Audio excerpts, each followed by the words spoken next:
अस्सलाम वालेकुम नाज़रीन। ड्रामा सीरियल आफत इसके नेक्स्ट एपिसोड में आपको दिखाया जाएगा कि शिफ़ा के सामने वरीशा की सारी असलियत आ जाती है।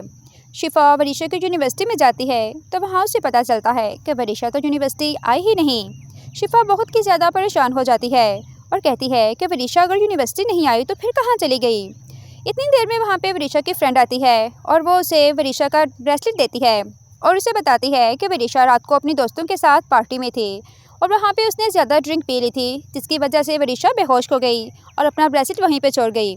शिफ़ा कहती है कि तुम कैसी बातें कर रही हो, वरीशा तो ड्रिंक नहीं लेती, तुम्हें क्या हो गया है। तो वहाँ पे वरीशा की फ्रेंड बताती है कि वरीशा ने ज़्यादा ड्रिंक पी ली जिसकी वजह से वो बेहोश हो गई थी। फिर उसे उसके स्टेप फादर लेने आए थे, वो उसे पिक करके घर ले गए। शिफ़ा और ज़्यादा परेशान हो जाती है और कहती है अपनी दोस्त से कि वरीशा की तो अपने बाप के साथ बनती ही नहीं, तो फिर वो अपने बाप के साथ कैसे चली गई, तुम्हें कुछ गलतफहमी हुई होगी। तो उसकी दोस्त बताती है कि नहीं शिफ़ा, मुझे कोई गलतफहमी नहीं हुई, मुझे अच्छी तरह पता है कि उसका स्टेप फादर की उसे लेने आया था और अपने घर लेकर चला